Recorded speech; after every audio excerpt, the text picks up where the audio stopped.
Ah, gotcha. Um, so yeah, man, what's happening in Canada town?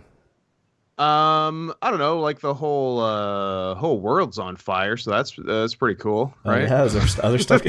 It's hard when you're in America because it feels like everything is so Yeah. weirdly on fire here.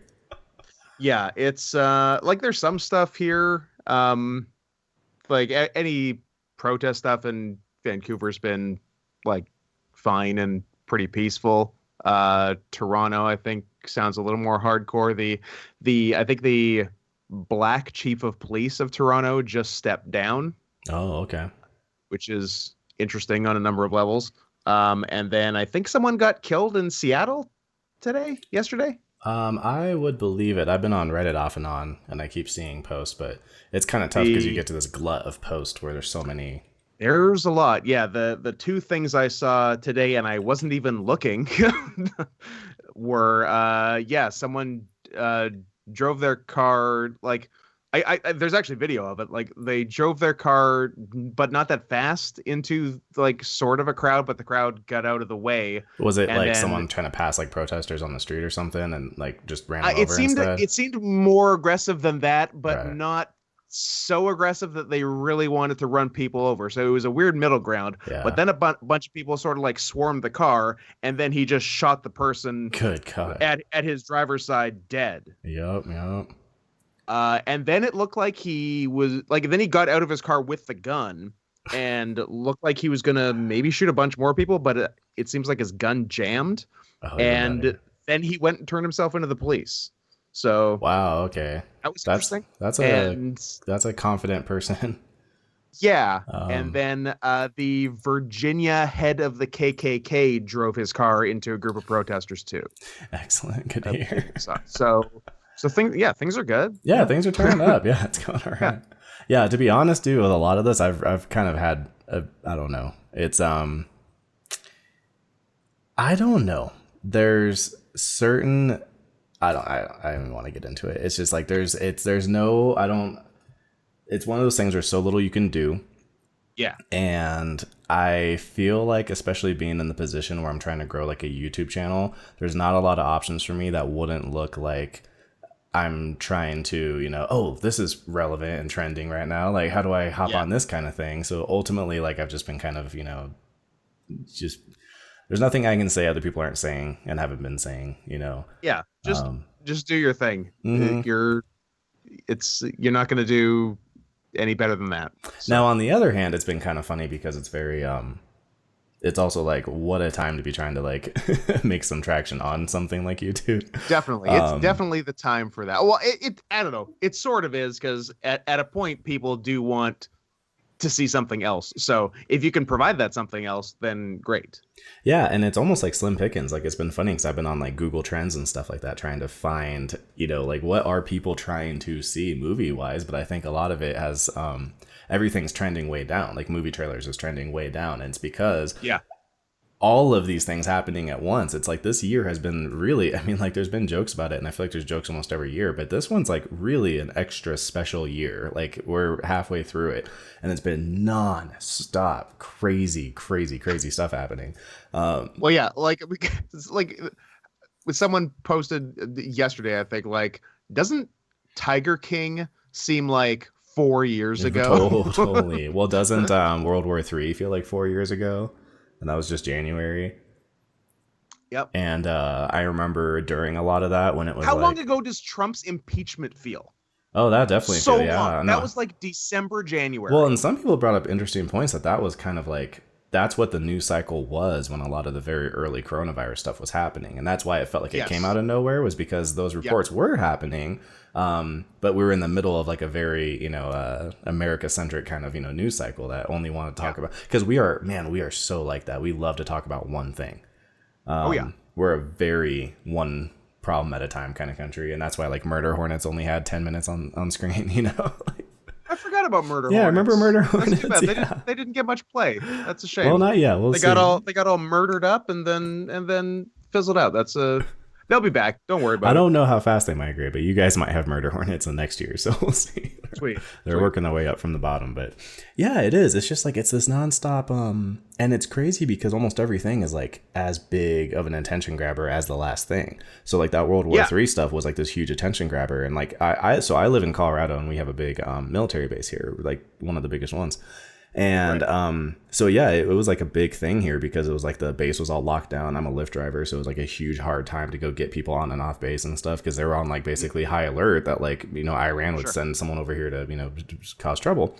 And then you have like this worst in 100 years global pandemic that happens that makes that kind of seem like what were we freaking out about. And now we have these riots that have happened, which have also been kind of interesting because it's not necessarily, these are riots born out of like enough is enough because we've had these kinds of scenarios happen multiple times a year pretty much. And so it's not like this situation was special. It was just everyone finally was like, fuck this. Yeah. And it's crazy. Like the one thing that kept going from pre-COVID to during and post-COVID is the police murdering people. Like a lot of like other social stuff like sort of went by the wayside during COVID. Yeah, like totally, you're hearing like it's and not to downplay it and not to say it doesn't exist anymore, but you're hearing a lot less like Me Too type stuff.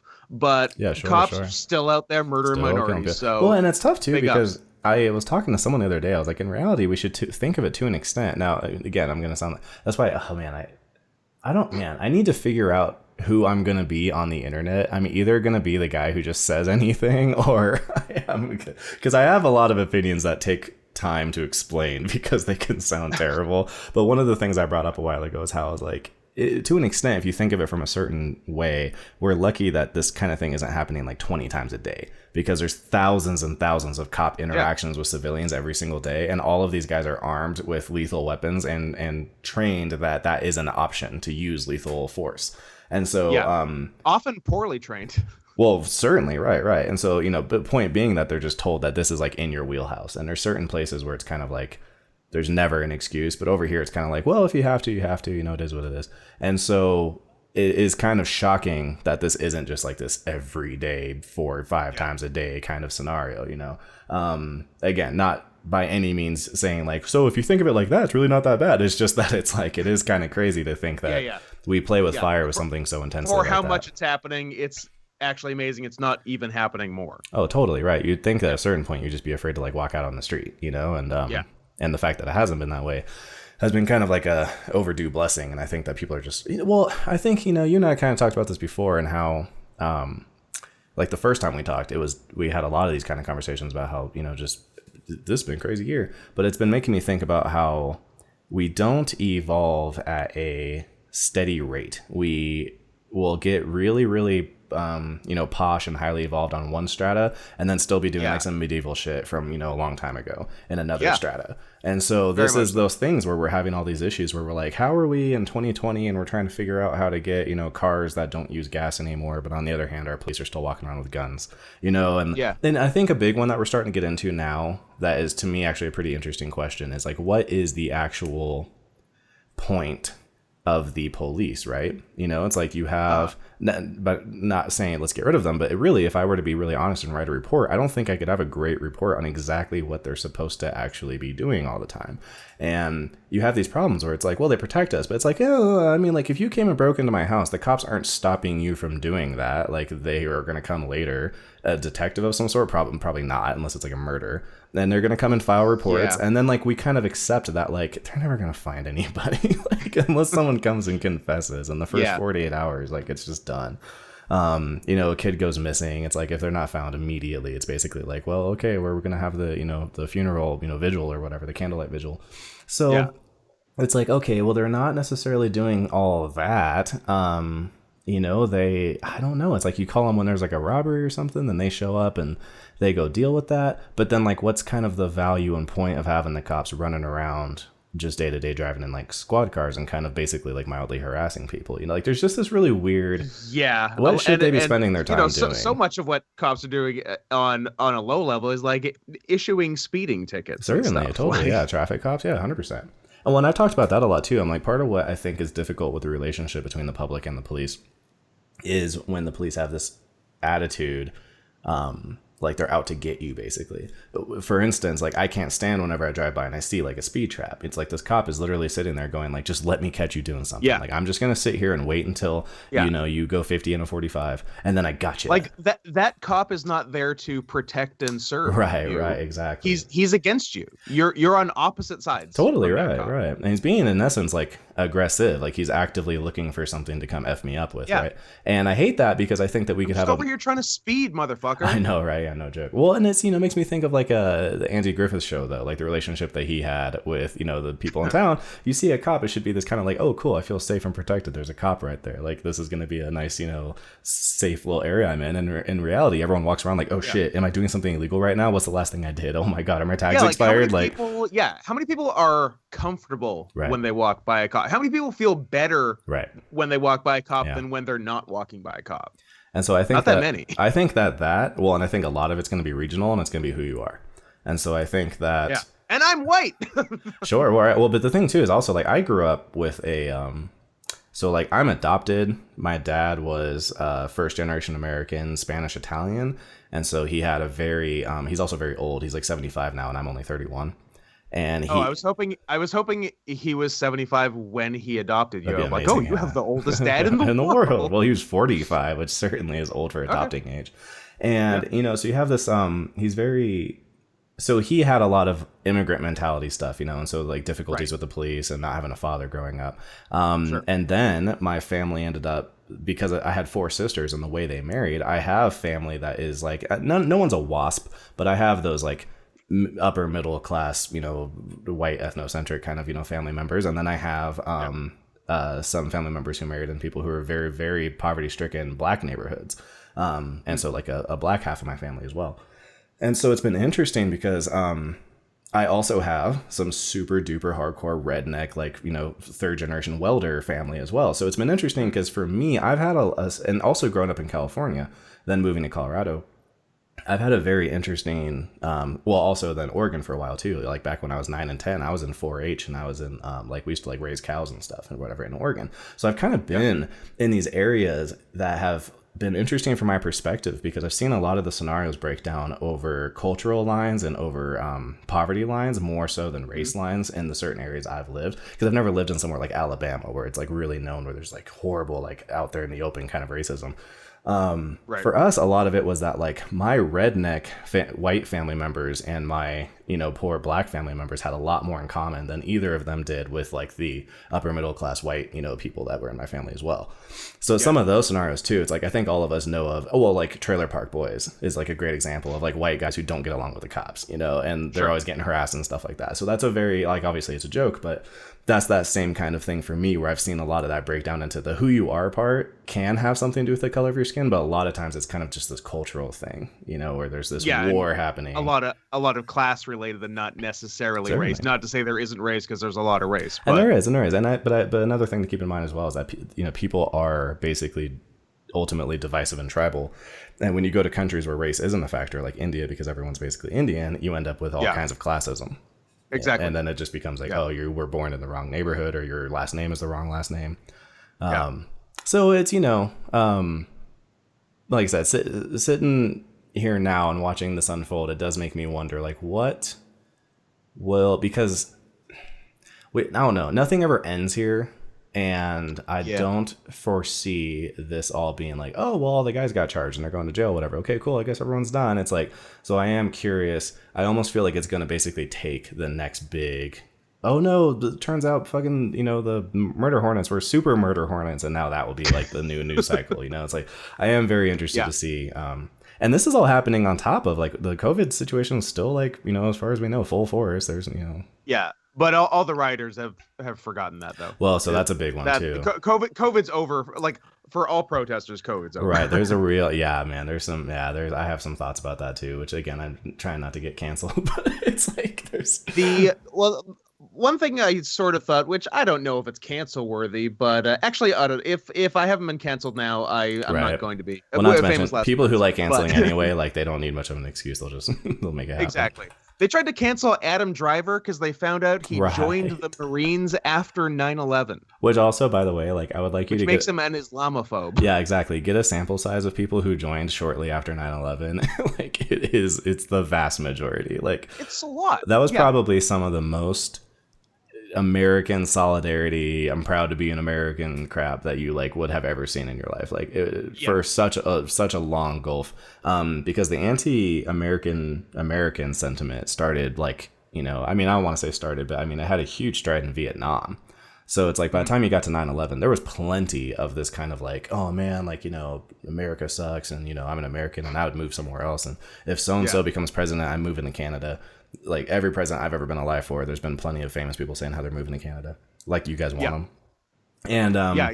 Come on down, guys. Come on up, guys. right. So it's funny because so like to talk about it like that, you almost have to be like a Gen Zer who wasn't there, because it was just like, dude, it was everyone. Yeah, it was everybody. Like the most liberal people. And to be fair, it is all Gen Zers who are doing hashtag Adam Driver is over party on Twitter. It is like the oldest person who unironically used that hashtag, because I ironically used it, but the oldest person who unironically used it is 19. Right. It's tough. It's really, it's so hard because when you're young like that, well, I've already said something that cost me like a real life friendship over this stuff, recently.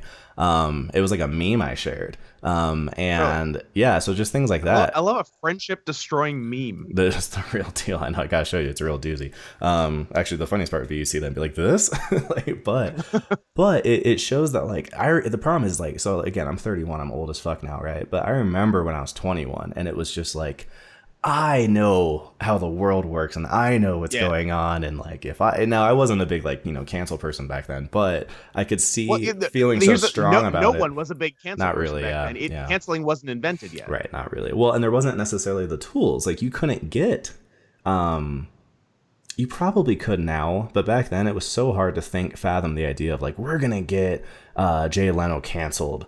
And pull all of his sponsors. People just weren't thinking like that back then. Like businesses weren't thinking like that. Tattletale culture didn't exist yet to like on a large scale. Well, and it did. I agree that on a large scale, but I think what happened with it wasn't that people became more of tattletales. I think it was that they got power all of a sudden. And someone brought up a great fucking point. They brought up it was the best point I've heard in a long time. They're saying how it's actually the corporation's fault that we have cancel culture, because what happened was the corporations were like, well, we don't have any political anything beliefs, and everything we do is just to make more money. So if anyone calls us and tells us, hey, you need to pull your brand from so-and-so, then we're just going to do it because we don't want to deal with it. Now, all of a sudden, because of their inaction, the what do you call them? All the people who were already thinking that way were like, oh shit, I can do this. This is like an actual, effective thing.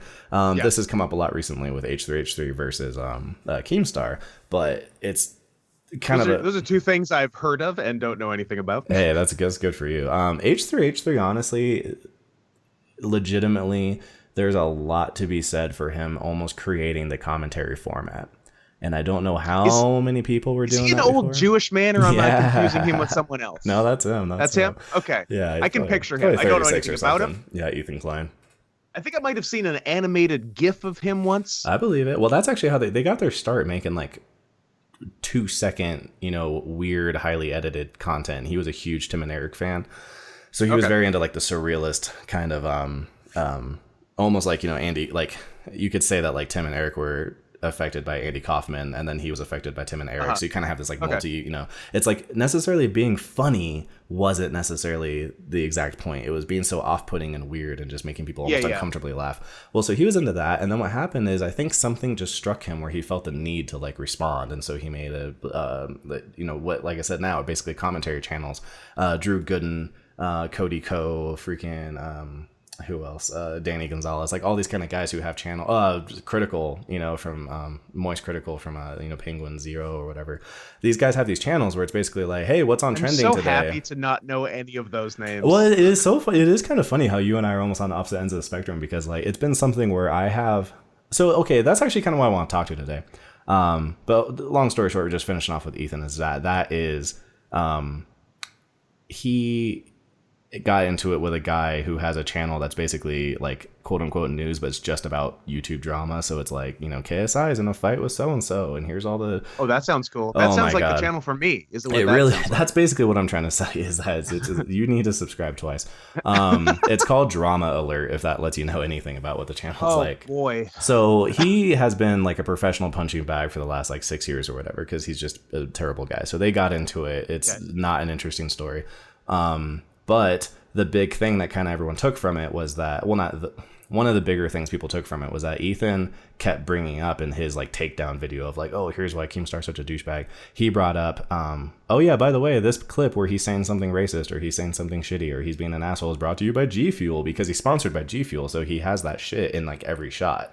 And so, he just kept bringing up that like, oh, hey, here's another awful thing that he's doing. Oh, by the way, make sure you go buy some G Fuel. And he was kind of trying to make a joke, but it turned into this thing because G Fuel ended up seeing the video and they pulled the freaking, well, who knows if they saw the video. They probably just had a million tweens. I was going to say, probably a bunch of people tweeted them and said, 100%, you know, pull your branding. So they did. So the problem is that now this is starting a conversation again of people being like, this could be another level of like cancel culture where it's like, oh, I don't like so-and-so's video review of whatever, pull their brands, go specifically contact all their sponsors and get their sponsors pulled. And I just hate all that. I'm not a fan. I think we talked about it before. I may have cut it though. Almost every time we talk about these big political things, I really don't make it in the cut. But like we were talking about Alex Jones and how like my concern is that it's very wise to pick a guy like Alex Jones to deplatform overnight, because people are going to be like, yeah, but he kind of had it coming. So then they can have carte blanche to just keep doing it to whoever they feel like, and no one can really say anything. So I find myself a lot of times keep doing it to less and less deserving people. Certainly, right. They're just like, hey, you have to be non-problematic. And you're like, well, that doesn't mean anything. And it's like, yeah, we get to define it on the day every time we look at anything. And again, is there, you know, government given right to be able to do that? The question we have to have is like, is that what we want to expect out of a platform? And should we be supporting a platform that basically is this, especially when they're so powerful? A platform like YouTube, what's his face? What's his name? Like, this guy went on, let me see if I can find it real fast. He went on Joe Rogan, and he is one of the foremost people in AI. And his name is Elon Musk. You're thinking of Elon Musk. That would be, Lex Friedman, a Russian guy, super cool.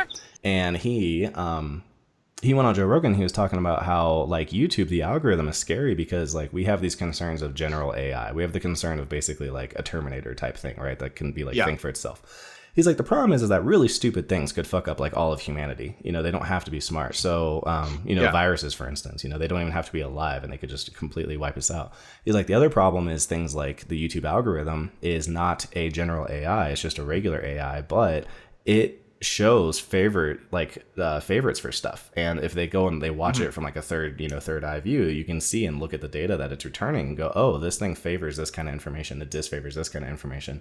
For instance, like it didn't like flat earth, so it was actually kind of hard to rank on YouTube because of flat earth stuff. Now again, that we go, oh cool, because it's a thing we don't like. But like, if they're trying to hide the truth is what you're saying basically. Well, what there's I'm looking outside, that road looks pretty flat. Yeah, I feel rock solid. I don't feel like I'm spinning around. Saying this, I'm just saying it's worth having a discussion about. I'm saying look into it. I got some YouTube videos for you to look into. It's so tough though, because it's like that kind of thing can be happening without you noticing it. You have to like actively look for it before you realize, oh shit, everyone is only buying purple toothbrushes because the YouTube algorithm is fucking pimping the purple ones over the blue ones, you know? So you have these problems where it's like, God, like mind viruses are bad enough when it's just people spreading, you know, misinformation. God forbid it was the opposite and YouTube was like, hey, I really like this flat earth stuff. And then they were making it 10%, 5% easier to find flat earth information over any kind of regular information. That's fucking horrifying, you know? What got us onto that? I don't know. YouTubers canceling each other? I don't know. Man, what the hell? Yeah, we're talking about that. And then YouTube, and then the guys with the brands, and then people attacking each other through brands. And then you said that something is what you wanted to talk to me about, but before that I just had one thought I got sidetracked from earlier, which was my potentially cancelable thought for me, which was about the virus and protesters, just how like a month ago the protesters, like I mean a lot of the protest, not all of them obviously, Right. but a lot, because a lot of the very left protesters were saying, like opening up anything, Right. beaches, restaurants, anything is murder. Right. We're killing people by doing it. Right. And a lot of them have kind of forgotten that and are packing like sardines into the street, not wearing masks to protest. And I'm not saying there shouldn't be protests. There should be protests, but I'm just saying something about it comes off as hypocritical. Like you've just completely forgotten the last thing you were mad at because of the new thing you're mad at, yeah. and they don't jive with each other. I think that is one very fair way to look at that.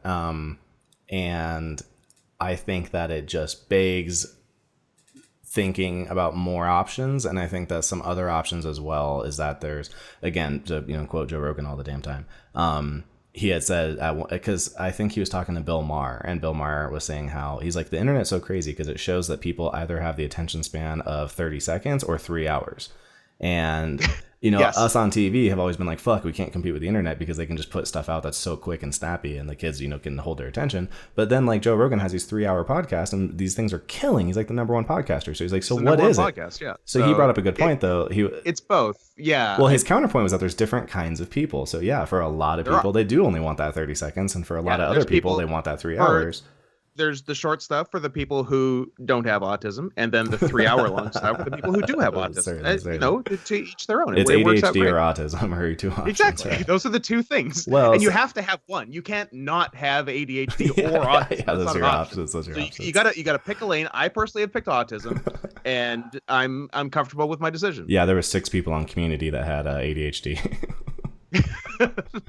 But I think that idea ties relatively neatly into this idea here with the protest, where it's like what we're probably seeing is the liberals who weren't the ones saying that it was murder that are down to protest, and the ones that were saying that opening anything was murder just still stayed home and changed their Facebook profile. I mean, hopefully. That's a way to look at it, right? Because otherwise I do completely agree that there's a lot of hypocritical, thinking there. Also, there's been a lot of people on the right who are complaining about how, like, well, when we were protesting to open things back up, you guys were freaking out on us, and now you guys are protesting. Oh, never mind. But I do hear the counter argument that, like, well, what we're protesting for is more important. But again, on the other hand, it's like, well, but then, like, you're also putting a lot of people in danger. And if a bunch of people end up getting sick and dying over this, whose lives were you really saving, And again, we still have to go back to also, like, what is, burning a Target down, like, doing for, like, the social status quo of, like, saving things, Like, so there's a lot of, I don't know. I also feel like I'm some jackass in my room in, like, in Colorado Springs. I probably don't have all the answers. And I don't know. It's crazy, and but I guess that's also like a weird feeling to have these days too, where it doesn't feel like someone who knows better will come in and get this all sorted. It's like, I don't think things are going to get all sorted. So I'm kind of just waiting to see how the chips fall. I think the average person now recognizes that, there's no one who can fix this. Totally.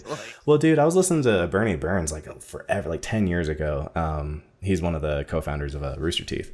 And he was saying how he remembered getting up one day and he was looking out and he saw all these guys in like hazmat suits, like spraying stuff in his neighborhood. And he said, like, there should be a word, kind of like how Germans have more words than we do for stuff. He's like, there should be a word for that feeling that, like, someone better than me knows what's going on and, like, has this under control, because Americans do that so much. You just look and go, I assume that they're spraying that stuff because they know that they should and it's going to be fine. And I probably won't hear in 10 years, hey, were you exposed to blah, blah, blah during the year of 2012, Definitely have lymphoma now. Yeah, totally, man. Yeah, you may have mesothelioma. You may be entitled to reimbursement or something like that. And it's like, it's so true.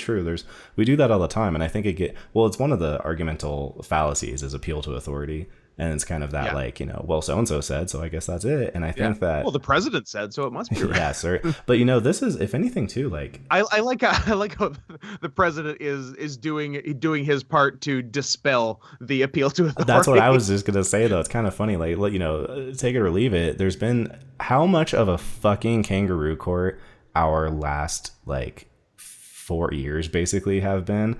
with everybody. Like, our entire government system needs to get swapped out. And so it's like, with how much of a kangaroo court this whole thing has been, I honestly think that's probably the best good that could have come out of this last 4 years is that everyone, the layman, it's penetrated to the layman that like these motherfuckers don't know what the hell is going on, and every move they make is to somehow profit specifically for themselves and their constituents.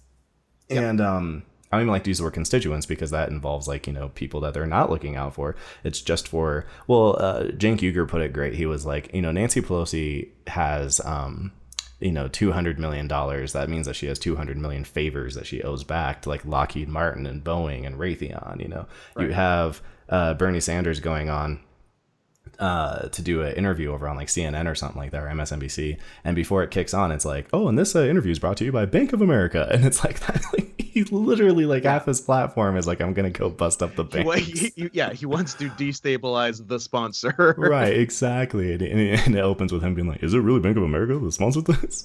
And they're like, oh yeah, so moving on. So, I mean, after the last primaries, I feel like a lot more people who normally would have described themselves as apolitical are at least getting to see that like, oh, this is really fucked. And these guys do not have our best interest in mind. And the problem then is that in essence, I don't see anything short of like a French Revolution changing things. And so that's also why a part of me is like, well, maybe this is the start of that kind of thing. And maybe, you know, Floyd dying is almost a Franz Ferdinand kind of situation where it's going to be like, we can trace all the way back to this where random... It goes this to this to this to this exactly, to this, and then, oh, there was a war. Right. And then that's the thing. I don't know if it's going to be... But I just don't know, man. It's so hard. Because it's so difficult because they're like, hey, play by the rules. We have a system for this, right? Okay, great. Yeah. Problem is that everyone who runs the system is cheating their asses off. So there kind of isn't a way to do it legitimately. Which, okay, here we go. This kind of ties me in. Segue into what I kind of wanted to get into was YouTube in general. Yes. And so, because it feels very similar with YouTube. YouTube is kind of impenetrable. It's not 100%, but I think that they have set up such... YouTube talks about YouTube, the creator studio and all those guys who like run YouTube. They talk about it like that AI that, you know, Lex Friedman was talking about, where it's like, they don't tell you, hey, here's what we want you to do to be successful on YouTube. They tell you, well, here's basically what we've seen that the algorithm wants. And so I guess you could do this. You could try this. The problem with things like... There's no guarantee anything will work. Dude, but it's almost a guarantee in the other direction. And it's a numbers game. Well, yeah. So there's so many weird things about it. Like in all the research I've done, I finally have kind of landed on, okay, so by the way, I also just hit 1,000 subs today for the first time. So brothers, congratulations on your 1,000 the other day. So here's... Maybe I should actually upload something. Be good. I'll send you a duplicate. I'll put the same video up. Well, it's like, so what it got me thinking about was that ultimately what I think right now anyway, because it changes, but I think right now what the algorithm really wants from you is just the highest CTR content you can make, which for anyone listening, that means click-through rate. And your click-through rate is decided when someone sees an impression from you, which basically means if they ever see one of your thumbnails anywhere on YouTube, so like in the up next or in your recommendeds or whatever on your homepage, in your suggestions, all that kind of stuff, those count as impressions. And when you click on that impression and go to the video, that's your click-through rate. So if you have 100 impressions and 10 clicks, then you have a 10% click-through rate. 10%. Right. So then what happens, here's why that's important. Because the way that YouTube disseminates your videos to people is by giving you more impressions, but they kind of do it like a stern father, where they have this, I'll give you a goldfish, and if you can take care of the goldfish, then I'll give you a dog. You know, you get a puppy. Right. You have to show me that you can handle these things. So what they do is they say, okay, someone has just gotten on YouTube. And then if you can handle the puppy, then I'll buy you a sex-trafficked Ukrainian woman. Tyrannosaurus but not Rex. Until you're good with the puppy. Right. Exactly. So what happens is they'll be in this position where they're like, hey, you just made this video and someone just logged on to go watch YouTube videos. Based on whatever data we have on your metadata in your video, we can assume that this might be the kind of video that guy wants to watch. So we're going to show it to him. So that's one thing to think about. They don't start with, we have a video that needs to find viewers. They start with, we have a viewer that needs to find videos to watch. So what happens is they go, okay, cool, this guy might like your video, so let's go and show it to him, and then you get an impression. If he clicks on it, then great, you have your click-through rate goes up. Well, what happens is if you have a really shitty click-through rate and only 1% of people are clicking on your video that are seeing your impression, then they say, well, fuck it, we're not going to bother. We don't need to show it to more people. You just have a shitty, video, basically. Even if you don't have a shitty video, you have not done a good job with your title description or your title plus the thumbnail title combo. and the thumbnail, basically. That's the thing that makes the person click on it. So what happens is they don't really show it. But if your video starts off and it's like a 15% click-through rate, then they're like, oh, great. We want to populate our people's screens with high click-through rate images so that they have a good chance of clicking on one of them, because we don't want them leaving the website and going to Facebook because there's nothing on YouTube. So we're going to keep showing that one. So that's why right now I have a 13 Reasons Why video that I put out with kind of my predictions for the 4th season. That came out 2 days before the trailer dropped for the 4th season, and that thing has I think today it just broke 200,000 impressions, but like really? Most of my videos have like 2,000 impressions. Wow. Because it's like you have like a 4% click-through rate and then it just goes down. So then what happens is you end up with this competing graph problem, right? You end up with your impressions start going way up because your click-through rate is so high. But because you get shown to more people, then it dilutes the pool of people who are actually going to click on it. So then your click-through rate starts going down. And then when it goes down low enough, they stop showing your video. So that basically is the description of a life cycle. That's a weird catch-22. It really is. And it literally is. And it's basically the, otherwise almost every video would just go to like infinite, So what happens is that basically describes the life cycle of videos. You start off, you have a really high click-through rate, so they show it to 1 million people, but then they show it to too many people. But then it's showed to too many people. Self-defeating, and then it starts to go down, so they show it less, and eventually you go down so low that it's just really not getting shown to anybody. You get like 1 view a day or something like that. So that's part of why subscribers are important, is because when you have a crap ton like PewDiePie or something like that, you'll have this initial click-through rate that is through the roof because all of your subs are getting alerted right away at the same time, and they're all clicking, or not all of them, but obviously a good portion are like, hey, I know I'm going to like this content. Let me watch this. And now you have this artificially inflated click-through rate. And so it kind of becomes this machine that kind of almost can't fail. And we've talked about this before, how we don't think we've ever seen anyone who's actually been legitimately actually canceled, basically. Like old media people can because they can't get work. But on YouTube, it's like James Charles. Remember, James Charles got his ass canceled off, I heard something about that. I don't know. Well, I heard it was unfair and that the other person was actually the one being the douche. But whatever the case, almost every single person who it seemed like, oh, they're over. If you go, most of those people are still like producing content. Maybe they don't have as many as they had, but they're slowly building it back up. But are in fact not over. Not over. That would be strong. I wish I could remember who some of these are. Well, okay, here's a great one. How about the guy who went to Aokigahara in fucking Japan and took videos of a dead guy, while he was wearing a stupid beanie? It's like, that guy's killing it still. I think he had too big a base because even if he I 100% agree. Even if he lost 1 million people, he's still got 6 million people. Now, I'm looking, he has 21 million subs. I undershot by a lot. And that's what's so crazy, is that it's like when you end up being so think about how he's got like girlfriends in and out all the time. Like all these people are like, yeah, whatever, it's cool. Like, you went to the suicide forest. Like, whatever. So that's a great example of kind of like, I completely agree with you that there is like a too big to fail on YouTube. You can just be so big that it just doesn't matter. Sure. And for some of them, it's almost better. Like Jake Paul just got, arrested for, they have footage of him like at a place where there was like looting going on. And so they're conflating that he potentially was involved. I don't have an opinion because I've watched 0 things on it. That's what I just told you is what I know. And he denies it. But like, that's the kind of thing where it's like, depending on who your fan base is, if you have Jake Paul's fan base, they're probably like, oh, awesome. Like none of them are going to be like, I don't know about that. What if those 13-year-olds are going to be mad about? Totally. So it's tough because it's like, so all that shit I just said, in essence, in extremely simple terms, is make videos that have an extremely high CTR. That's all you got to do. It's that simple. The problem is the difficulty is make videos that have an extremely high CTR. How do you do that? That's fucking hard. It's like saying, how do you, like, all you have to do to make a really good or to be a good actor in a good movie is to just act really well. And it's like, just do a really good job. Right, exactly. But it's like, that's so hard. And that's why there's so many people who try to make content kind of like Mr. Beast, where it's like, I put 100 million Orbeez in my friend's pool, and it makes you go like, what the fuck? What is it? 100 million? Okay, I'll click on that. Like, what does that even look like?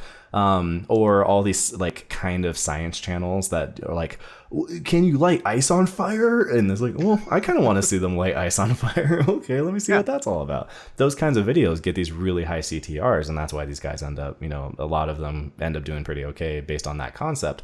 But that's hard if you're not a variety channel, guys like Adam Johnston from YMS, they didn't do that, and so No. And so and if you think about it, depending on who, if you're listening to this podcast right now, you probably aren't the type who's like a massive Logan Paul fan. So if you look through, if you are, you can just go. Well, also if you are, let's talk. I kind of want to talk to the guy who really loves me and Logan Paul. Actually, that is an interesting Venn diagram. So yeah, I'm fascinated by that crossover. I want to see what that's all about. That would be a really fun thing for the analytics on YouTube to add in. Would be who, like, popular channels that your subscribers also subscribe to. I think that'd be kind of cool. It'd probably get used a lot for like mining from those people. But in theory, the hope would be, I don't know. To an extent, does anyone even give a shit about that? But also, though, it would just be nice to be like, oh, okay, these are the kinds of people I'm attracting who are kind of into this like group of, channels. Because like I do stuff that I think is in a similar vein. I don't know. It's hard because they're short and snappy, and I'm not super serious in a lot of them.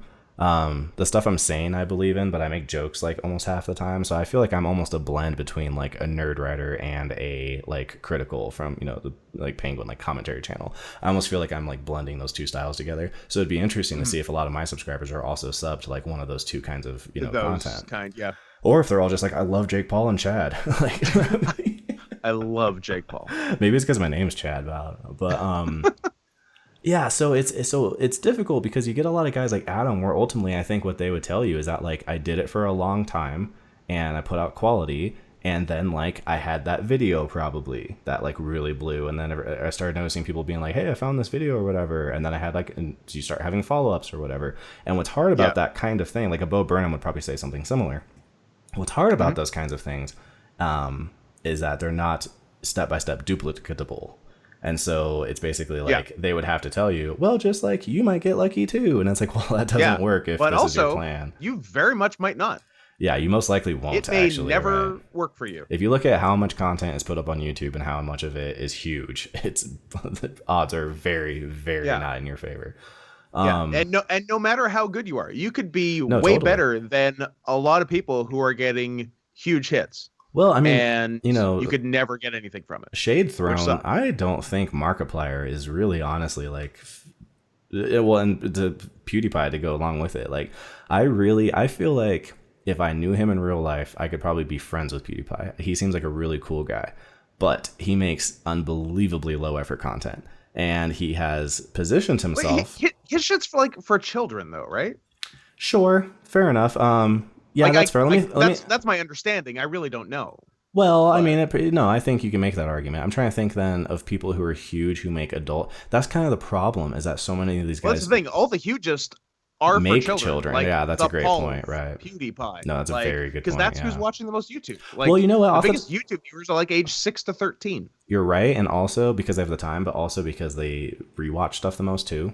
Yeah. So you end up with like 5-year-olds like on YouTube Kids or whatever who would watch like Ryan Toys reviews, and they just watch it over and over and over. They watch the same video every night before they go to bed. Like, yeah, those guys were killing it. That's when all the Elsa Gate stuff was happening. People had figured out like, oh, this kids content is a gold mine, and I don't even have to try. I just have to go to like Spirit and go buy a couple of costumes, and then like we're set for the next 30 videos, and we'll just put all these like little tiny short videos that are creepy and So it's very, so that's definitely, that's the thing too. Like a lot of the stuff I'm saying, these are kind of like, if you're trying to do this from the ground up, like if you want to, like, this is basically what I did to try to get these 1,000 subs. And what's been so hard has been that I'm in kind of a niche that isn't an extremely bombastic niche. I'm never going to have a video that's like, I pranked my girlfriend till she cried. # she almost killed me. Fucking gone sexual. Like, that's never going to happen. That being said, you should prank your girlfriend until she cries. I should get a girlfriend and then prank her. I recommend it. Yeah. That's Drew Gooden was making fun I of also those don't kind have of a channels. girlfriend. Just like actually just find a girl. Yeah, find a girl and just prank her till she cries. Yeah. Well, you know, if you do a good enough prank too, you may only have to do it one time. It's true, and then she becomes your girlfriend. Is my understanding. Pretend to be the doctor and like your father's dead. But I mean, like that was the thing too. 2013, like prank channels were huge. So there's also kind of that like follow the trending thing, and these guys will completely rebrand when it falls off. And that's all stuff I just really, really don't want to do. And there's no guarantees that it would be successful, even if I did, because it's so saturated.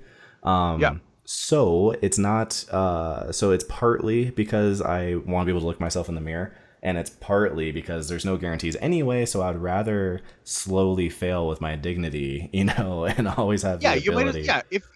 If there's nothing close to a guarantee it's going to work out, why not at least like be true to yourself and do something you enjoy, you're proud of, and hope for the best. Yeah, totally. And some of these guys did this stuff forever. Oh, I remember what I was going to say earlier though, is that an exception off the top of my head that I can think of a person who's actually wildly successful on YouTube and makes adult content is Phil DeFranco.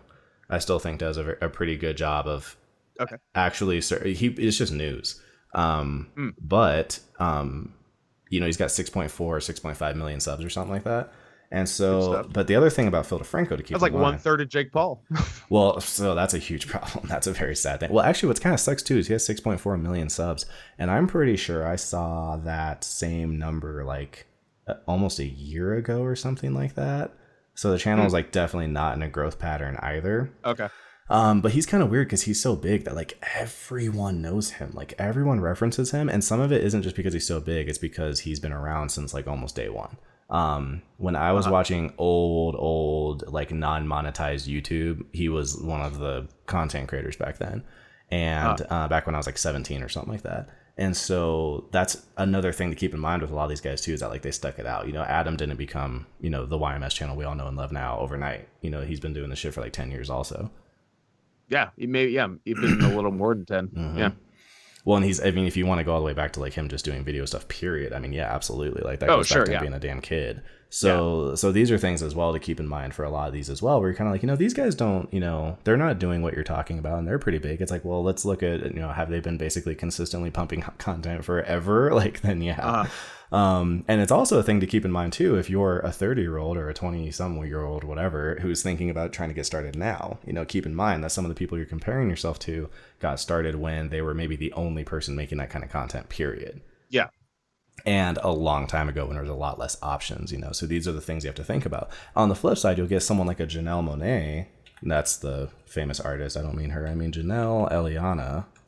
I was going to say, like, Janelle Monáe is a YouTuber now. You know what's funny is how many is the other way around. Like how many people I catch from like College Humor and stuff like that, like in TV. Obviously, I think we talked about it before. Yeah, we did. We definitely did, because I talk about it all the time. Is Childish Gambino just unbelievably dusting everyone else who was in Derek Comedy on YouTube back in the day. If you haven't seen that, go find that. Wait till that cancel party's coming, because that train is coming. That train is fucking coming. It's so funny because people are trying to cancel. They're getting all crazy about what's his face, Joji. It's like come out to a bunch of the Joji fans that he's Filthy Frank, and Filthy Frank said some pretty filthy stuff, but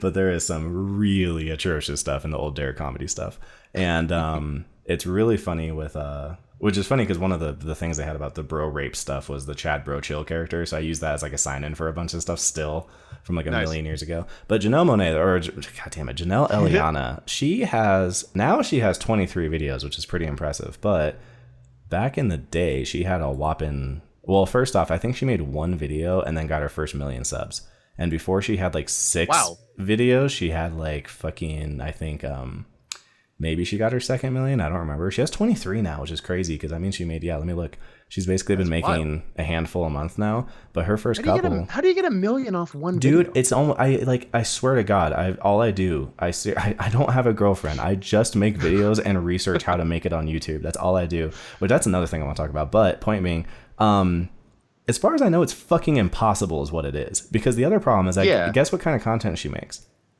I couldn't begin. Makeup.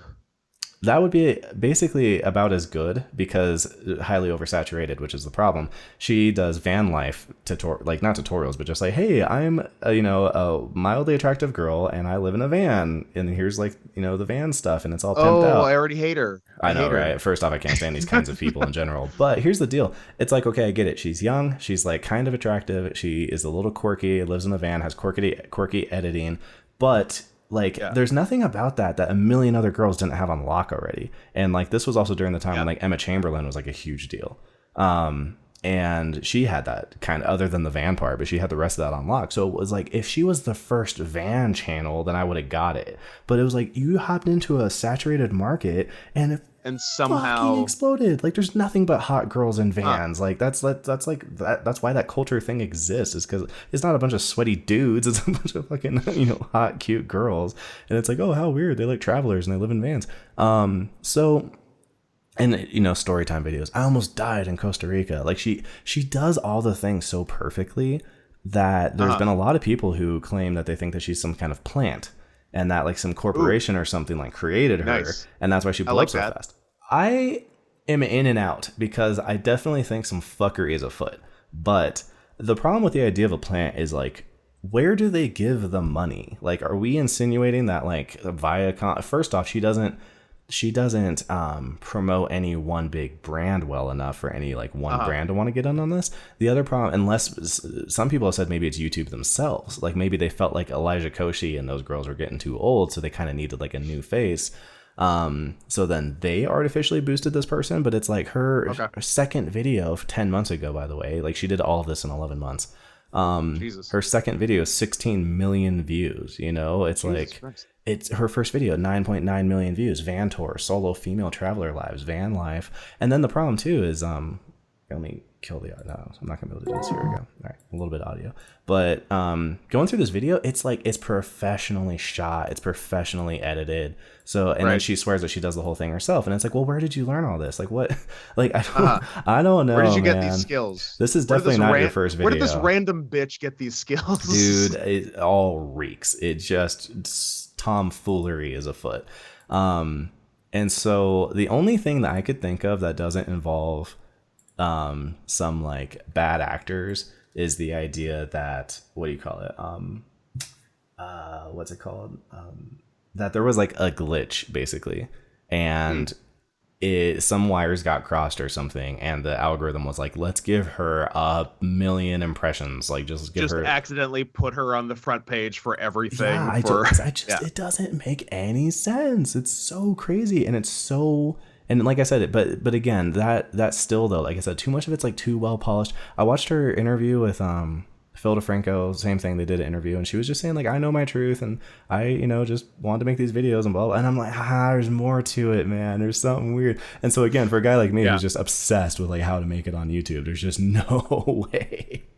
It's like I put so much effort into trying to like game every angle of the algorithm and what it wants and what it doesn't want, and what kind of stuff I should be making, and paying for like subscription services to secondary analytic companies that give you like better breakdowns for your analytics and stuff like that.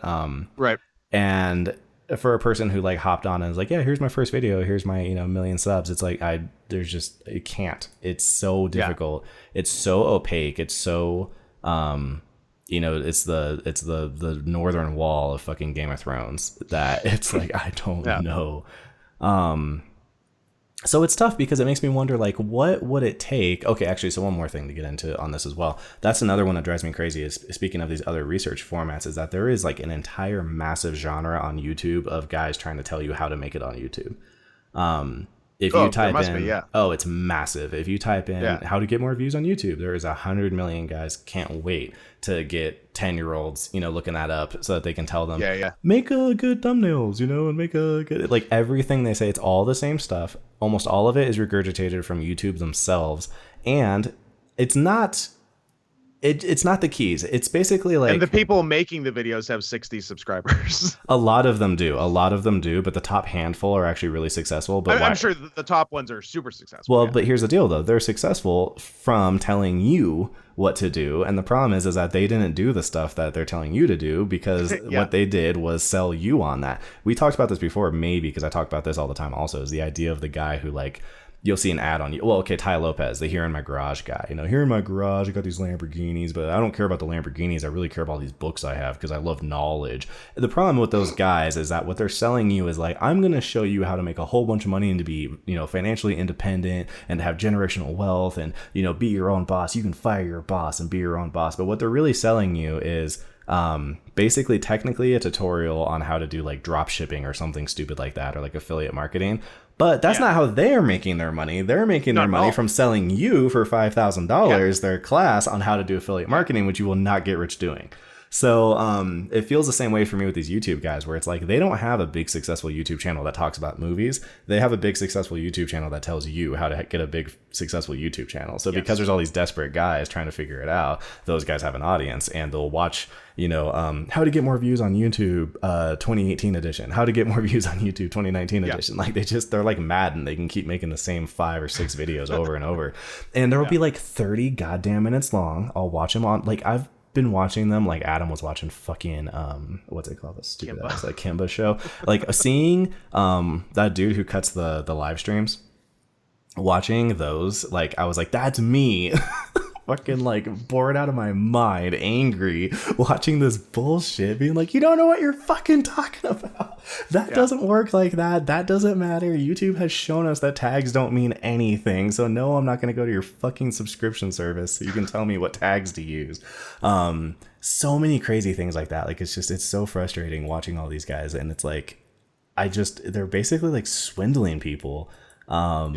And it's just completely unchecked, and it's so frustrating because it's stuff that people want to know. But the reality is that there just isn't a good, there's no one way clean answer. It makes me wonder if there is, that YouTube doesn't come out and say. It makes me wonder, like, imagine a world where there's like a guy who works for YouTube and kind of actually knows if someone just did this or had access to these, right? If they did this and they had access to maybe these like metrics, then they would be totally set. And then that person would go off and like do that. That would be very interesting. But the lack of that happening so far as I know, makes me feel like maybe that just it's not how it works. And I think that ultimately even YouTube doesn't really know exactly what to do. And that's why you just see so many people who are trying so hard to, you know, again, Mr. Beast is just the best example. He's, again, another really cool guy, but the kind of stuff he makes is just, or, you know, that's why like Fortnite takes off and everyone's making Fortnite content. Because it's like, I have to put something that, you know, those kids are going to click on when they see this thing pop or whatever. And I have to, you know, it's always like the craziest ever, blah, blah, blah. Like, you know, I win in school and then I go to jail. Oh my God. Like, you know, then I went in jail. This is crazy. My friend sneaks me a phone or whatever. And it's not just that it has to be attention grabbing, but it's that all of us are trying to get, because like, I think I make watchable content. And so it's a matter of like, how do I get this stupid computer to tell people, hey, go watch this? They just don't know I exist. You know, you'll tell your friends like, hey, go look this thing up, and they can't even find it because it's buried through so many of the bigger channels, you know, who have it. So it's tough because there's just this massive moat that you just kind of can't penetrate. And trying to figure out that penetration, it makes me wonder what a competitor. I've been trying to figure out penetration for a while. But yeah, so man, if you find out anything, let me know. I'll figure this part out first, and then I'll work on the other ones. But it makes you wonder, like, what could another company offer that would make people go, oh, this makes more sense? Or here's another way to put this: what could YouTube or a competitor to YouTube do to be more new, smaller YouTube channel oriented, you know, and friendly? Because it kind of feels like there's these massive channels who kind of got in and locked arms. And now if you want to do, like, for instance, just straight up movie reviews, I'm a movie review channel. I got ideas. I got opinions about movies.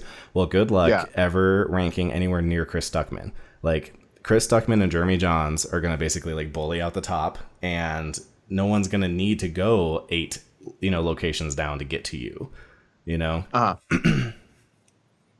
What do you think? I don't know.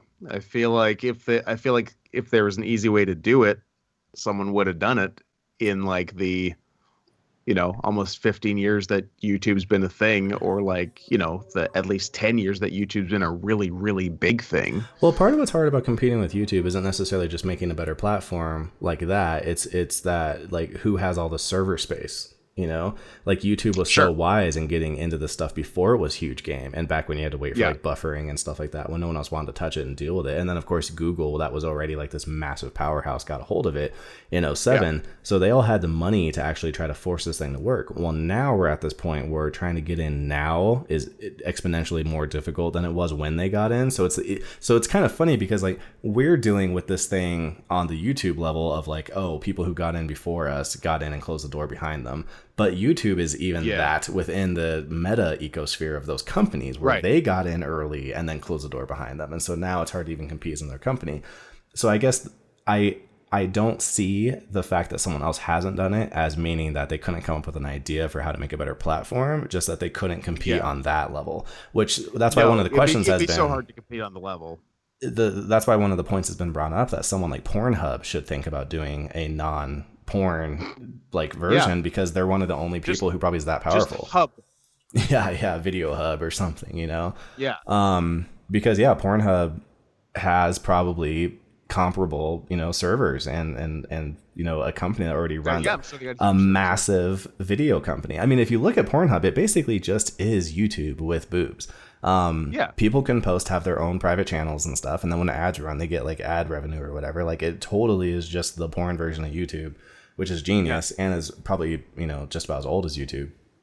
Yeah, so, and less regulated because you can like I love that like the whole run of Seinfeld is on Pornhub. Right, I have absolutely watched full movies on porno sites before. I watched Ken Park is the sequel to Kids.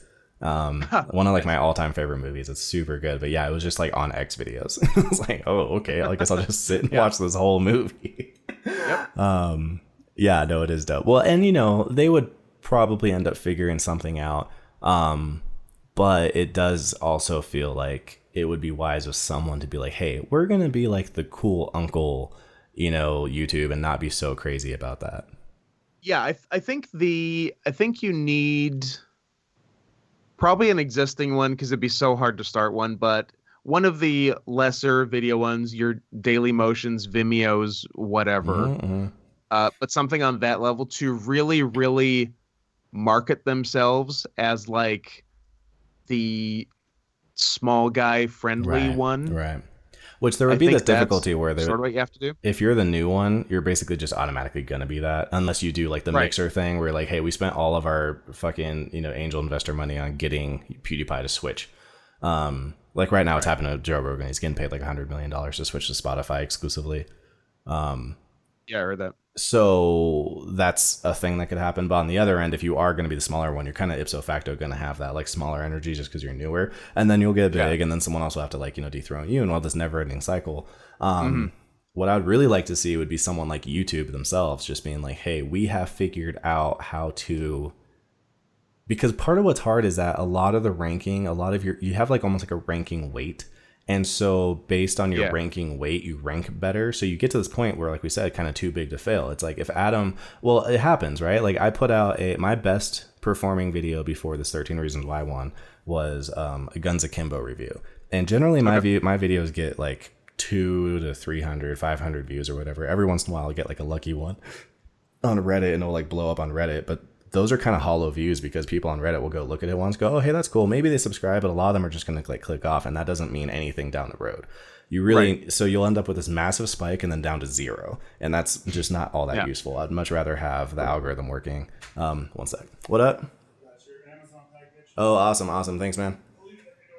Cool. I got I just ordered a camera, and I guess it just came in. Oh, nice. I got a Canon T7i. So I'm gonna start making shorts and stuff like that. Oh, cool. But so point being was that like I put out that Guns Akimbo review. It ended up getting like 1,500 views in like 2 days. It was like search results and browse features and stuff. I was like, oh, awesome.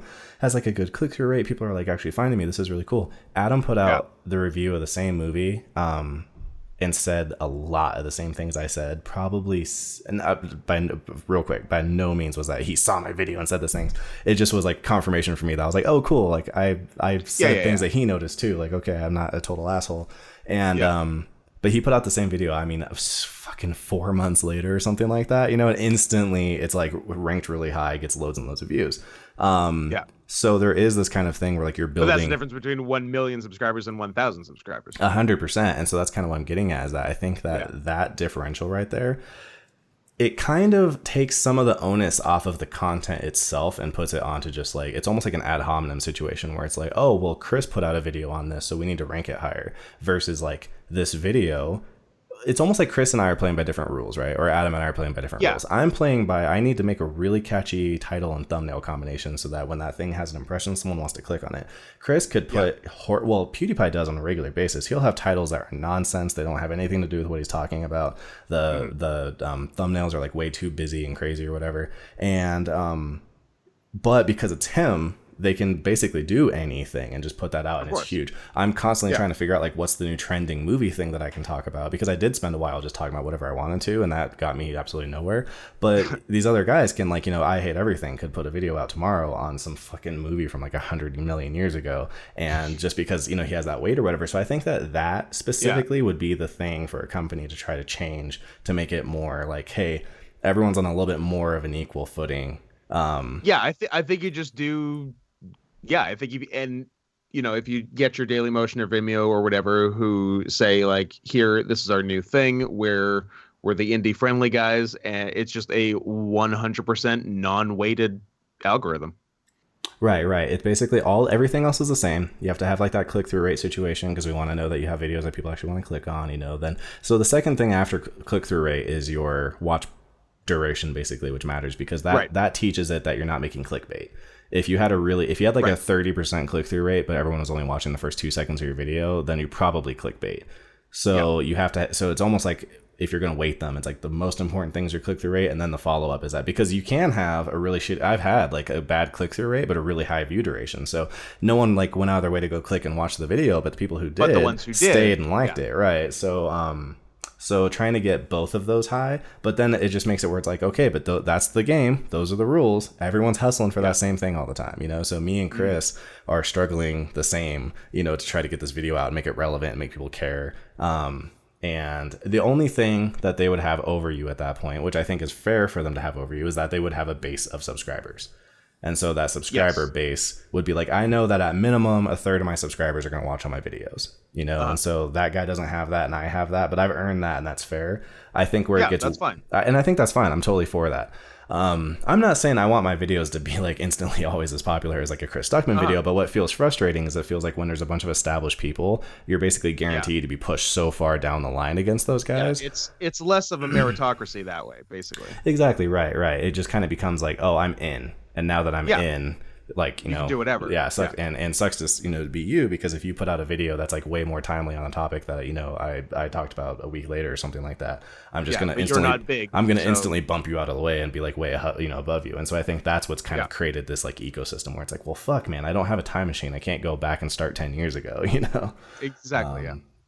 So I don't know. I think that's one of the big things that you could do if you're going to try to focus on trying to figure out how to be more new creator friendly. Because other than that, I think that's why so many fucking new creators just try to make like, prank videos or, Logan Paul's type, shocking, something that can get a thumbnail that makes a kid probably, go, oh my God, I got to see that. And like I said, a lot of those like quote unquote science videos, where it's just a guy who like, you know what? I got a garage. We could probably bend some stuff and break some stuff, and I could fucking because I have nothing but respect for guys like Michael Cthulhu and those guys who like, I'm gonna forge a whole sword from whatever. Like that's really awesome. But a lot of these guys, dude, like it's straight. PewDiePie even joked about it. He was like, yeah, I'll just be like, oh, what happens if you fucking put this in liquid nitrogen? Oh, who knows? Okay, what happens if you put this in liquid nitrogen? And it's like, turns out it's fun if you put anything in liquid nitrogen. That's the answer. It's kind of like that old ass Will It Blend guy. You remember him? Like he's probably one of the... I do remember Will It Blend. He might be like one of the first versions of that. Will It Blend might be the first thing you've mentioned so far that I've seen. There you go. Well, that was a really big thing like in that time period. That was one of the might have been the last time I watched YouTube. Fair enough. No, I'm obsessed. I mean, it's so cool and it's so fun, but it's frustrating when you feel like you're playing a game that has like a 1%, success rate. And I'm also very like high conscientiousness, so I thrive on like you do 1 + 1 and you get 2, and then you take 2 and you get 3. I do this and I do this and I do this, man, and then it should work. Yes, this acts all the time like it's that, and it's not. And so it's like it's me trying to figure out how. Well, it's like the thing is if you take YouTube, you're pretty much guaranteed this year a huge breakout YouTuber will happen. You can't guarantee it's you. And so that's the thing that I'm trying to figure out is like PewDiePie was gonna happen. It may not have been Felix, but it was gonna happen, and so it's like Felix just is lucky that he was this guy who didn't care and was fucking around, and it happened to be him. Oh, cool. But you can't then go ask him, hey, what do I do? It's like, well, fucking no. It's like, I didn't even do it on purpose. Like I just fell into it, So it's like, it's cool to see like hitting this milestone today was nice because it just gave me like a kind of confirmation that like, okay, you did a thing. You did a thing. It's moving in the right direction. And it's not easy for anyone to just go and do, so it's like, okay, like I'm not completely way off or anything like that.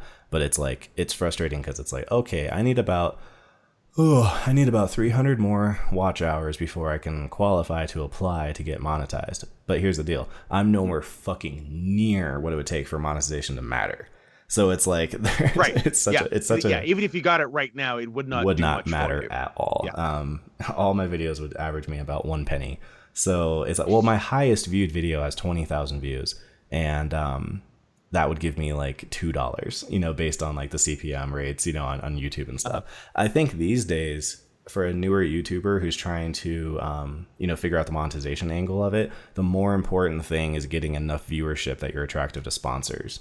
And that you get someone like Dollar Shave Club, because I've seen some of those guys on pretty shockingly small videos. Like I've seen videos with like 50,000 views that are brought to you by Ridge Wallet or something like that. So that kind of thing is probably much more lucrative. And honestly, something I'm a little surprised I don't see more of is them hitting up like local businesses and stuff like that. Like I would be on my own marketing junket to just be like, hey, look, this kind of viewership I have. If you guys like, I know a coffee company that I've been talking to where it's like, yeah, dude, if I get a certain stable kind of viewership or whatever, I want to build a relationship with that guy because he sells coffee, nationally. And now that the coffee shops aren't doing so hot because you can't have people sitting inside. It's like, this would be a cool thing for like, hey, yo, check it out. You can buy these beans from Colorado and they'll send them straight to your house or whatever. And that kind of thing could be interesting. So it's been interesting. And definitely as I get through this, I do want to do more talking on like what my experiences has been, because there's so many fucking liars. Like it is so insane how many guys will bold face get on here and just be like, all you got to do is download TubeBuddy and it's going to tell you everything you need to know to fucking, they're so full of shit. And especially like you said, that the vast majority of them, like I literally have watched videos that first off were shot like on a potato, like, and so it's funny because it's like you're about to tell me how to make it on YouTube and you can't even put together like a quality YouTube video. And then and like you said, you look and it's like, Nick, I got more subscribers than you, man. What the fuck are you talking about? How like it's like half of them are basically guys who went and watched someone else's video on how to do it, and so then they were like, oh, I'll just say what that guy said. Now I know how to do it, so I'll tell other people how to do it. It's awful. So yeah, man, so that's kind of but again, congratulations on hitting your 1,000. And thanks, man. I didn't even think about monetization. I have no idea what my watch hours are. So I should. Yeah, you need 4,000 watch hours, which is a weird way to think about things because so many things are done in like minutes and stuff like that on YouTube. And like your videos normally aren't like an hour long, so you're like, okay, hours, I need this many minutes. It's like 240 something thousand minutes, I think, or whatever. And I've got a lot of podcasts up there. I was gonna say you probably have hit it. Like it's hard for me because like the average length of my videos is like 5 minutes probably is the average. Yeah, I've got like a lot of like hour and a half podcasts. Totally. So. That's what I thought about that too. When you hit that, I was like, he probably hit his time first and then hit the I probably did, but same thing, it doesn't matter. Yeah, right. And that's it. I mean, that's the big thing, and that's why I'm like, I've thought about like, man, like could I pivot into something that maybe would be like more broad, but it's hard because it's also like, what's more broad than movies? Like movies are pretty broad. It's not like movies are too niche, by Right, any means. and I don't only talk about like a niche of movies. Like I pretty much cover the board. So I'm like, no, I think I'm in like an okay, especially because of what I do. Like I don't necessarily just do reviews. I don't do Nerd Writer style, like half an hour long video essays. I'm kind of doing these like, hey, I have some thoughts about this. It's going to be highly edited. It's going to be kind of jokey. It's going to be quick. Yeah. And so I feel like I'm in an okay spot. So it's just, I think some of it is that like I tried getting started this year. And so it's like, I think it'll be interesting. The problem too is also like, what does slowing down even look like? Like, is that even an option anymore? But if life does slow down and things kind of feel like they hit a certain kind of status quo, then yeah, it'll be interesting to see if maybe this kind of starts to like work out again as people get more movie minded. But I'm sure, yeah, as people are burning down targets, they're not necessarily like, yeah, what is going on with 13 Reasons Why? Yeah, Ryan Gosling's gonna be the Wolfman. Let me hear more about that. Let's figure out fucking Wolfman. Ryan Gosling, you don't say, huh? Only God Forgives. Okay. It's gonna be a sexy Wolfman. That's what I'm saying, right? Actually, have you ever seen Drive? Yeah. He said so. Actually, he's the one who pitched it, which is really interesting. And he said that he wants to do it kind of akin to fucking Jake Gyllenhaal's performance in Nightcrawler.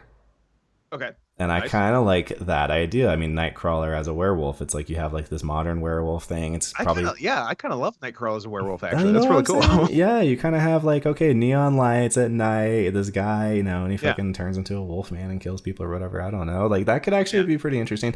And Ryan Reynolds, have I said Ryan Reynolds at all? I feel like I say it all the time. I mean Ryan Gosling if I've ever said it. You said Gosling first. Good. Okay, so yeah, Ryan Gosling is who I'm talking about. And yeah, I don't know. I'm actually honestly like legitimately interested, especially for what Not a Nightmare the Invisible Man was. Did you get to see that? I did not see the Invisible Man. I don't recommend it. It was fine at best, but anyone who knows this YouTube channel, it's made by Blumhouse, and I fucking hate Blumhouse. Gotta love Blumhouse. Oh, I know, right? And it's so funny because I was doing movie reviews in the beginning before obviously the world ended, and I swear to God, like 6 of the 10 movies I saw were Blumhouse because they just pump out shit constantly. And so after watching like The Hunt and The Boy 2 and Fantasy Island, I got to see The Invisible Man, which was also Blumhouse. Nothing but hits. But then you see The Invisible Man and you're like, wow, it's kind of like watching like a retarded kid, and you're like, this is a pretty good picture for a retarded kid. Like, you're doing pretty good. That ain't bad. I'll put that on the fridge. Like that's what it felt like. I still didn't like it, but it was definitely like comparatively. Wow. Comparatively, I couldn't believe that I was watching a Blumhouse movie. Which kind of sucks because in their OG roots, I think that like Sinister is during like the beginning period with them, and I feel like that wasn't all that. Like that was good. That was fine. They're connected to some other stuff they have no business being connected to. Oh, I know. Like, I think the Jordan Peele movies were produced by Blumhouse. I was just going to say, I'm pretty sure Blumhouse is involved in, like, Get Out. I think they are, and that's bonkers, but they probably are, like, one of 3 studios or whatever. But point being is that, I don't know if you knew this, but The Invisible Man, they're rebooting the Dark Universe franchise. Not again. They no, stop it. Yeah, we all saw Tom Cruise Mummy. Hell yeah, we did. Well, and freaking Dracula Untold. Okay. Nobody saw Dracula. No, Untold. I didn't see that. I swear to God, I did not see that movie. I was just like, no, thank you. But after Tom Cruise Mummy, you just have to say, actually, I didn't even see the Mummy. It didn't work out. I did. You did? My Mummy is Brendan Fraser's The Mummy, and that movie is perfect. My Mummy is Mrs. Henson. But yeah, do you guys say Mummy over there? When the Tom Cruise Mummy, when Russell Crowe showed up, and it was he was a nondescript guy. He was Russell Crowe. Right. It wasn't clear what he was going to be in the movie, and then introduced himself as Dr. Jekyll. I lost my mind. Did you? That's great. That's nothing. That's so great. Reality didn't mean anything anymore. I'm like, oh, this is bonkers. The movie was fucking terrible. And then I'm like, oh, this was supposed to be the first entry in like the new Dark Universe. Are you kidding me? Well, so that was already a reboot though, because not a reboot, but a re-thing, because Untold was supposed to be the first. And then it did so middling that they decided, Right. oh, Yeah. we'll put Yeah. that on That's the right. back Dracula came burner. before the And Mummy. then a Yeah, couple of and that years was later, horrible. And then they're like, okay, we'll do another one, but with like a big star, that's what and I then said. that'll Yep. jumpstart it. Uh-huh. And then still no. Wah, wah, wah. But we're still trying, eh? So we're So so we're what? doing Invisible Well, Man and Wolfman. kind of the opposite. What happened is they basically like shelved it and said, we're done. This is just not going to Yeah. happen. It's not going to work, which they're right. Then Blumhouse hops in and says, hey, we'll co-produce. We'll make this. We'll throw money at any dumb shit. Well, because also Blumhouse is like, hey, we know what to do. You guys just spent $100 million on a flop. We know how to make movies for $7 million that make a bunch of money. So they made The Invisible Man as just a standalone, and it made $122 million. Off a $7 million fucking budget, right? Well, again, Blumhouse is Paranormal Activity. So that's another one. Yes. Like, they always have been the guys who knew how to make these, like, massive freaking movies with these tiny budgets. $100,000 budget, and then Totally, it was. They did Paranormal Activity. It competed that year against Saw 4, and Saw 4 made, like, $163 million or something like that off of, like, a $10 million budget, which is really respectable. But then Paranormal Activity that same year made like $193 million off of like a $15,000 budget. It was like a shoestring. Like people like emptied out their pockets and then made a movie and made almost $200 million. Like it's fucking crazy.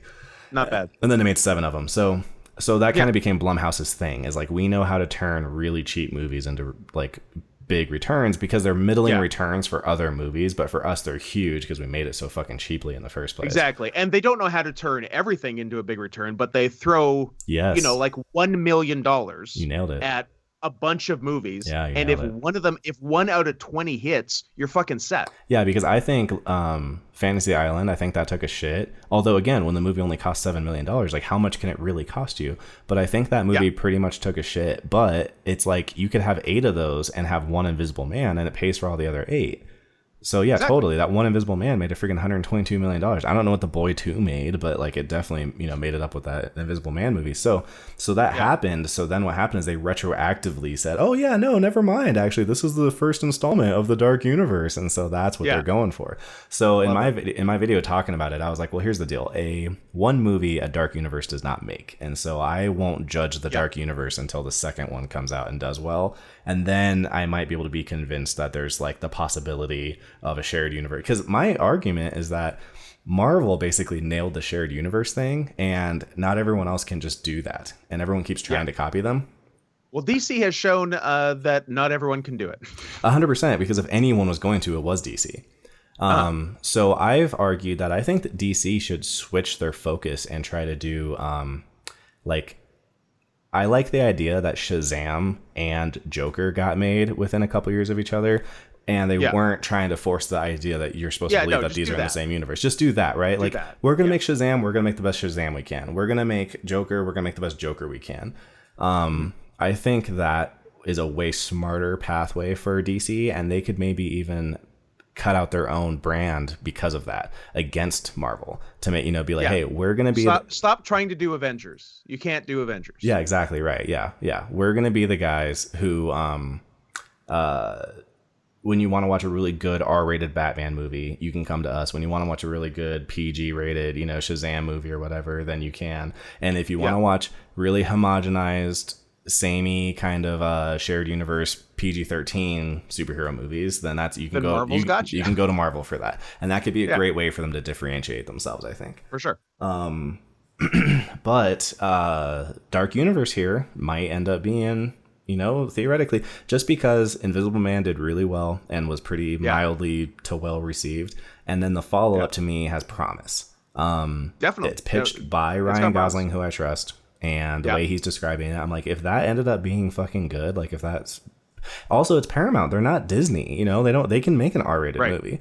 So it's nice too that, which they should. Yeah, and Invisible Man was, so it's nice that we don't have that's to right, worry. So it's not like they're against making an R-rated movie. Okay, totally. So that's good. So I'm like, if this was him doing like a superhero thing, it'd be kind of like, this could suck. But this could actually be dark and like, interesting and thrilling, and very R-rated. And so it's like, that's definitely a very cool thing to me that's got me kind of like, fuck, Blumhouse might do it. They might make something good. And like, wouldn't it be the best? Do it. Wouldn't it be the best if Blumhouse saved the Dark Universe? that would be an insane story that could actually happen.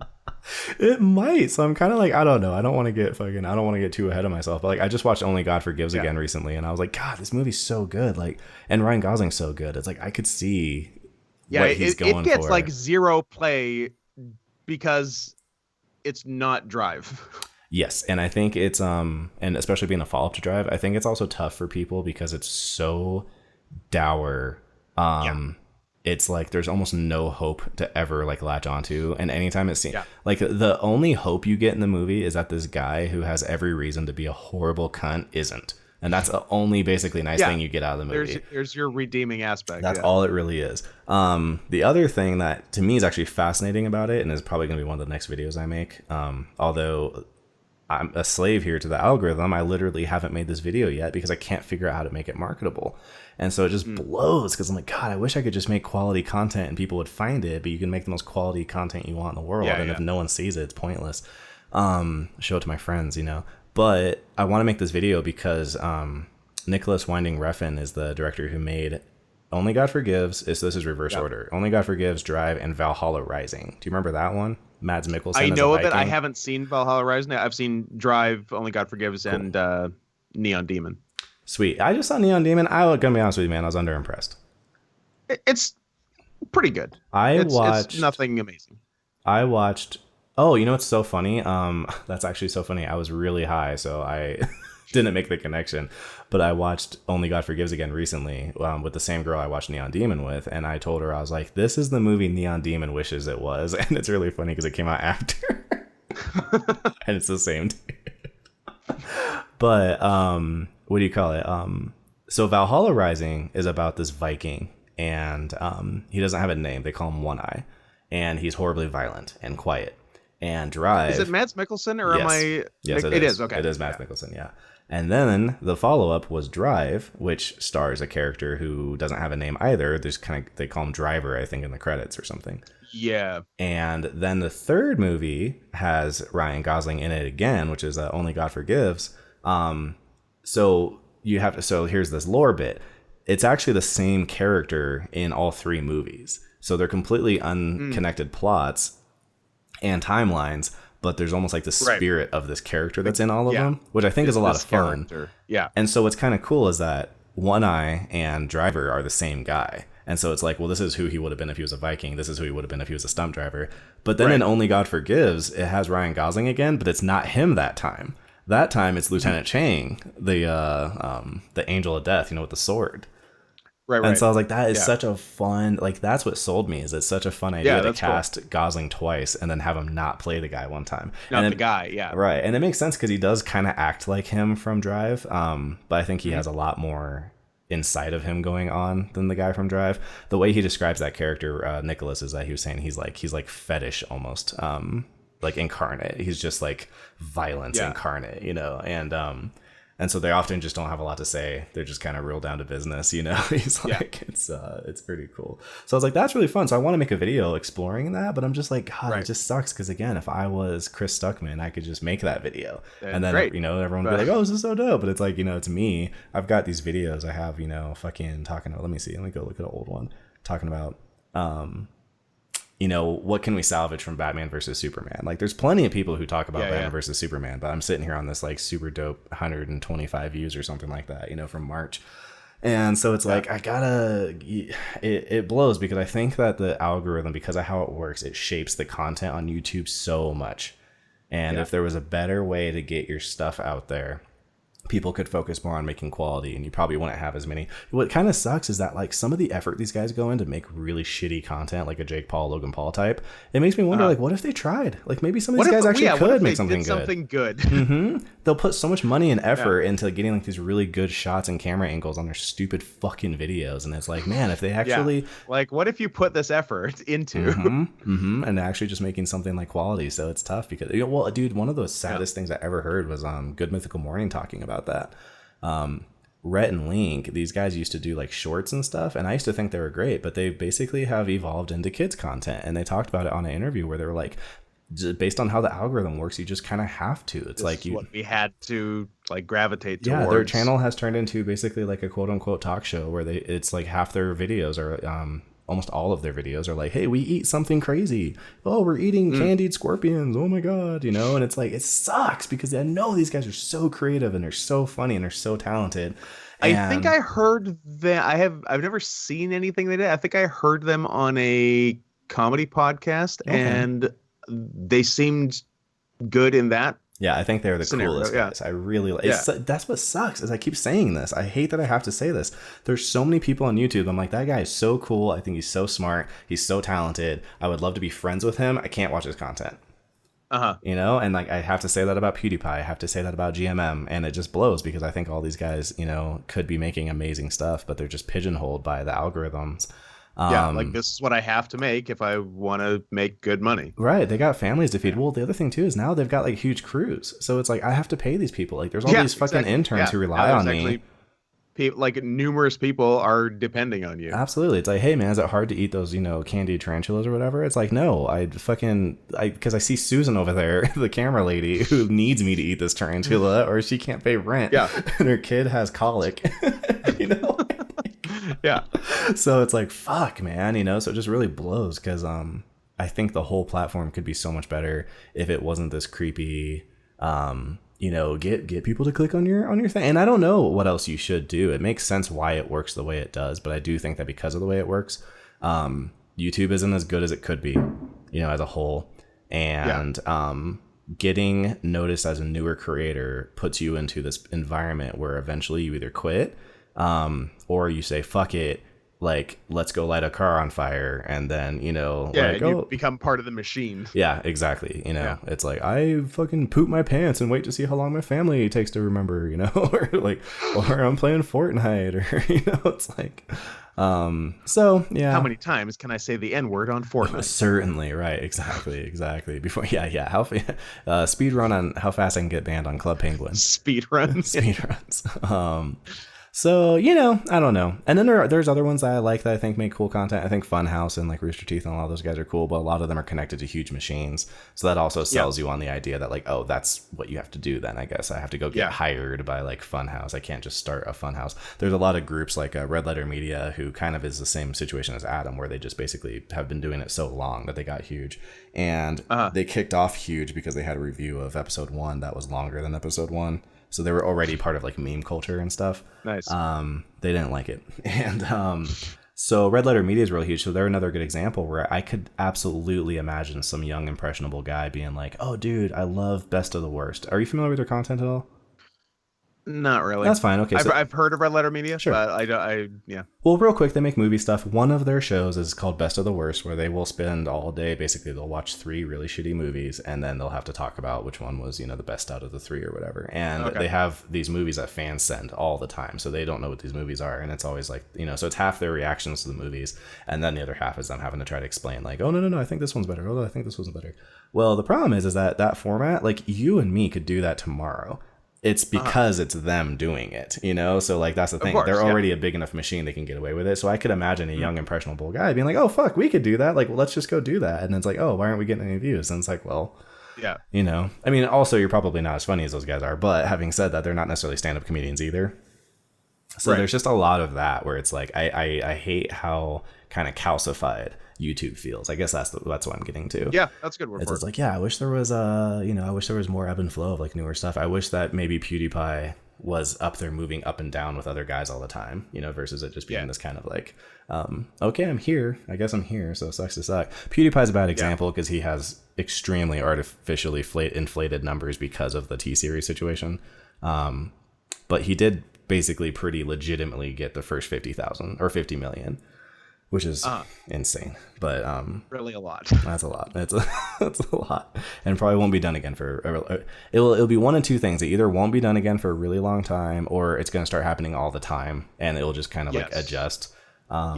We'll see countries like India getting more access to like, you know, high speed internet and stuff like that, and all of a sudden there will be all these brand new YouTube consumers.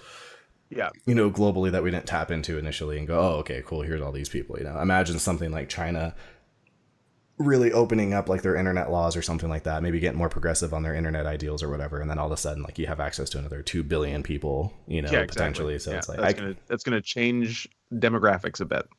Well, that too. I 100% could imagine America. See, America basically, in essence, created the entertainment industry. Now, that's a dumb way to put it because obviously people have been banging on drums for many Yeah, I years. know what you mean though. But Hollywood was America, and the first major music labels and stuff were America. So because of that, we basically up to this point we still have been like one of the number one names in entertainment. Which on a demographic level doesn't make any sense because there's only 300 million Americans. So with, countries like India, having over 1 billion people and then China having like 2 billion, it actually makes more sense on a global scale that like if you're an Indian pop star, you have access to 700 million more people, to be fans of you in India. Yeah, so I think in the future, as the internet becomes more of a playground leveler, we'll start to see America not be the number ones in entertainment anymore. You would think so, yeah. Well, I think we've seen a little bit of it with things like how many big blockbuster movies care so much what China thinks. Yeah, that's definitely a thing. Is movies catering big time in China? We saw like in Star Wars, they're like, "Hey, we're super progressive. We have a gay kiss," and it's put in a montage that you can cut out in like a second. Yep.